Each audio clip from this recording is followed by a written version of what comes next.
5.4 Equilateral and Isosceles triangles. This was the warm-up. Use a note sheet from 5.1 to complete the sentences below. A triangle is isosceles if it has two congruent sides. A triangle is equilateral, the prefix standing for equal, and lateral standing for sides. It has three congruent sides. First, we're going to talk about isosceles triangles. An isosceles triangle's congruent sides are called legs. On the diagram here, this side length is a leg and it's congruent to this other leg. The third side is called the base. So that's this guy, this third side. The two angles that form with each leg and base, so that would be a leg and a base and a leg and a base, is called the base angles.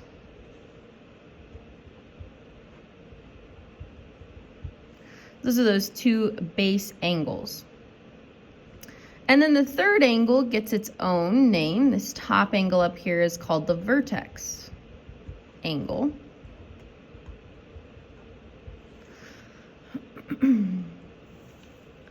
If two sides of a triangle are congruent, then the opposite angles are congruent. So if you know that these two sides are congruent, then B is definitely equal to C. So B is equal to C. You can conclude that. But you can also go the other direction. If two angles are congruent, so if B is congruent to C, then the opposite sides are congruent. So if you're looking at a diagram like this and you see that two angles are congruent, then these side lengths are also congruent. AB is congruent to AC. In triangle DEF, DE is congruent to DF. Name two congruent angles. So if these two side lengths are congruent, then the angles that are formed at their base, so angle F, is congruent to angle E.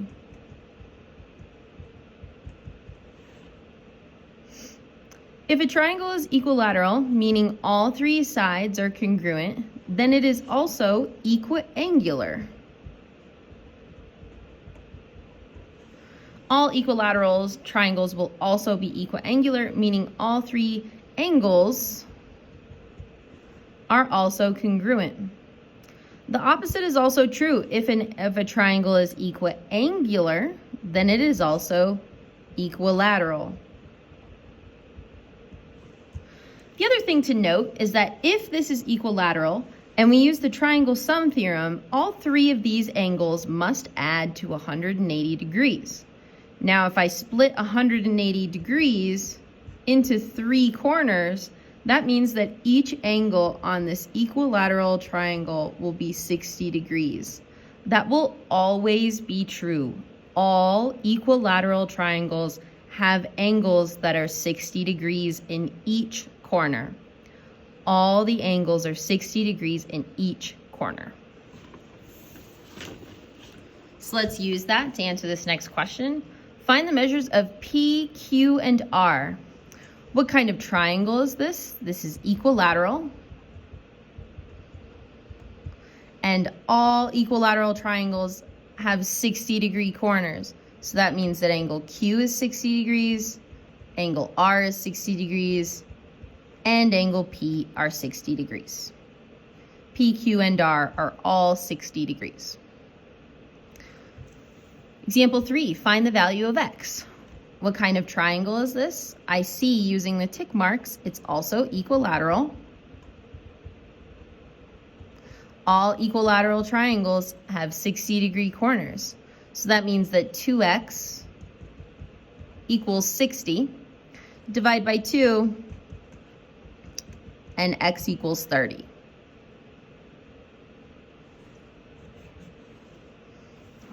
Example number 4, find the value of x and y in the diagram of an isosceles and an equilateral triangle. So let's take a look at which one is which. So we can see that KNL is our equilateral triangle And I know that's true because it's equiangular. I see that all three arc marks match. So KNL, triangle KNL is equilateral. So if this side length is 4, then Y must also be 4. That also means that this side length must be 4. And then NLM is isosceles because its base angles match. So these two side lengths are congruent. So we can say that x plus 1 is equal to 4. These two side lengths are congruent. I pulled that 4 from the equilateral triangle side. So it's kind of like a little puzzle.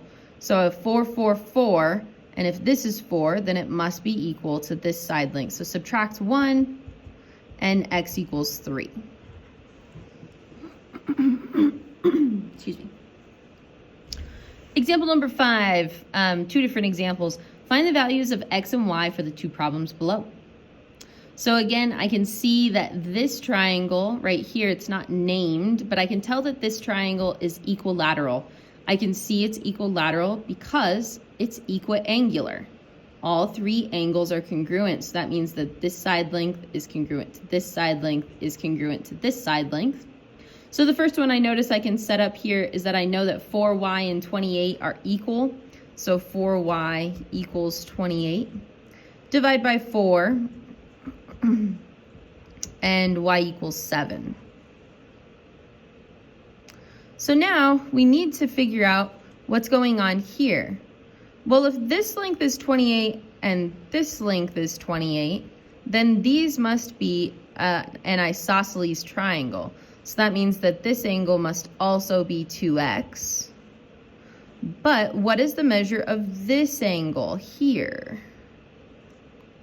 The measure of this angle here is the linear pair to the angle directly next to it. I can see that these two angles lie on a line together and make 180 degrees. Well, what do we know about the angle measures of the corners of an equilateral triangle? I know that each corner is 60 degrees. So if this is 60 degrees, then its linear pair partner is 120 degrees. And now I've got three angles, and I can add those up to make 180 degrees and solve for x. You could also, subtract from 180 and divide by 2. That's another option. But using the triangle sum theorem also works. So we're going to say 2x plus 2x plus 120 equals 180. 4x plus 120 equals 180. And then we're going to get 8, 7, 6, so 4x equals 60. Divide by 4, and x equals 15.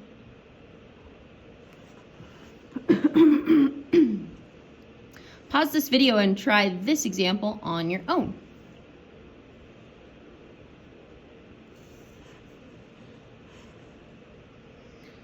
All right, so first thing I notice is that this is an equilateral triangle, so if this measure is x, then this measure must also be x. So then if we have x plus 40 equals 180, triangle sum theorem, 2x plus 40 equals 180, minus 40, 2x equals 140, divide by 2, and x equals 70. Now that x equals 70, I can substitute it into this spot for x, so 70 minus y. And now we can see that these two side lengths are equal from this equilateral triangle. So 2y plus 10 equals 70 minus y, because those two sides are equal. Add y, 3y plus 10 equals 70, minus 10, 3y equals 60. Divide by 3, and y equals 20. Thank you.